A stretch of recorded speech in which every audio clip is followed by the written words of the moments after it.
गंगा सागर महातीर्थ। सारे तीर्थ बार बार, गंगा सागर एक बार। पवित्र कथा और महात्म जानिए। नमस्कार दोस्तों, स्वागत है आपका हमारे खास वीडियो में, जहां हम आपको लेकर चलेंगे गंगा सागर महातीर्थ की पवित्र यात्रा पर। क्या आप जानते हैं गंगा सागर को तीर्थों का पिता क्यों कहा जाता है? आज हम जानेंगे गंगा सागर के पौराणिक इतिहास, कपिल मुनि की कथा और मकर संक्रांति के इस अद्भुत मेले का महत्व।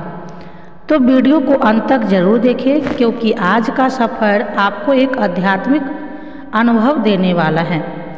गंगा सागर को तीर्थों का पिता कहा जाता है।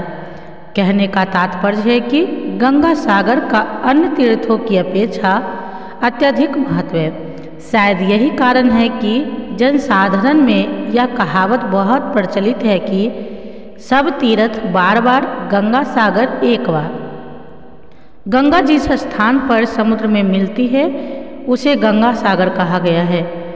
गंगा सागर एक बहुत सुंदर वन द्वीप समूह है जो बंगाल की दक्षिण सीमा में बंगाल की खाड़ी पर स्थित है। प्राचीन समय में इसे पाताल लोक के नाम से भी जाना जाता था।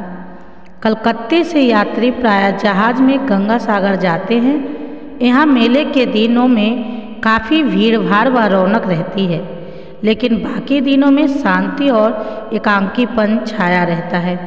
तीर्थ स्थान सागर द्वीप में केवल थोड़े ही साधु रहते हैं। यह अब वन से ढका है और प्रायः जनहीन है। इस सागर द्वीप में जहाँ गंगा सागर मेला होता है, वहाँ से 1 मील उत्तर में बामन खल स्थान पर एक प्राचीन मंदिर है। इस समय जहाँ गंगा सागर पर मेला लगता है, पहले यहीं गंगा जी समुद्र में मिलती थी, किंतु अब गंगा का मुहाना पीछे हट गया है। अब गंगा सागर के पास गंगा जी की एक छोटी धारा समुद्र में मिलती है। आज यहाँ सपाट मैदान है और जहाँ तक नज़र जाती है वहाँ केवल घना जंगल। मेले के दिनों में गंगा के किनारे पर मेले के स्थान बनाने के लिए इन जगहों को कई मीलों तक काट दिया जाता है। गंगा सागर का मेला मकर संक्रांति को लगता है। खाने पीने के लिए होटल, पूजा पाठ की सामग्री व अन्य सामग्रियों को भी बहुत सी दुकानें खुल जाती है। सारे तीर्थों का फल अकेले गंगा सागर में मिल जाता है। संक्रांति के दिन गंगा सागर में स्नान का महात्म सबसे बड़ा माना गया है। प्रातः और दोपहर स्नान और मुंडन कर्म होता है। यहाँ पर लोग श्राद्ध व पिंडदान भी करते हैं। कपिल मुनि के मंदिर में जाकर दर्शन करते हैं। इसके बाद लोग लौटते हैं और 5वें दिन मेला समाप्त हो जाता है। गंगा सागर से कुछ दूरी पर कपिल ऋषि का सन 1973 में बनाया गया नया मंदिर है, जिसके बीच में कपिल ऋषि की मूर्ति है। उस मूर्ति के एक तरफ राजा भगीरथ को गोद में लिए हुए गंगा जी की मूर्ति है तथा दूसरी तरफ राजा सागर और हनुमान जी की मूर्ति है।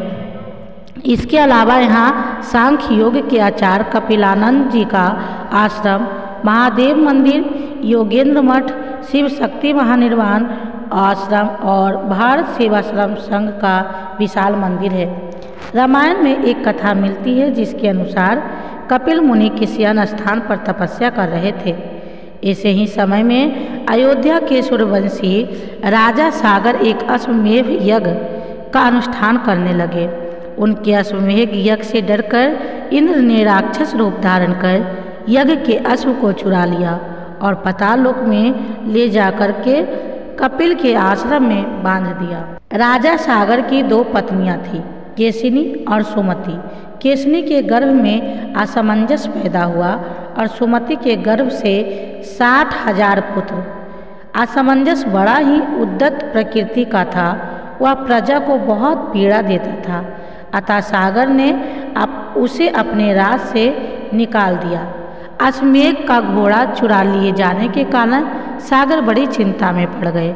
उन्हें अपने 60,000 पुत्रों को अश्व ढूंढने के लिए कहा। 60,000 पुत्र अश्व ढूंढते ढूंढते पाताल लोक में पहुंच गए।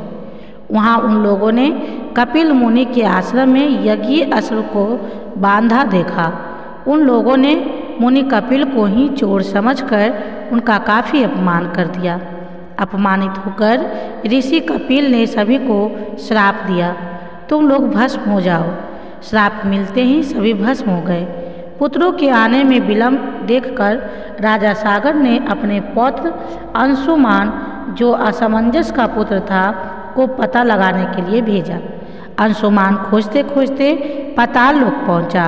वहां अपने सभी चाचाओं को भस्म रूप में परिणत देखा तो सारी स्थिति समझ गया। उन्होंने कपिल मुनि की स्तुति कर प्रसन्न किया। कपिल मुनि ने उसे घोड़ा ले जाने की अनुमति दे दी और यह भी कहा कि यदि राजा सागर का कोई वंशज गंगा को वहाँ तक ले आए तो सभी का उद्धार हो जाएगा।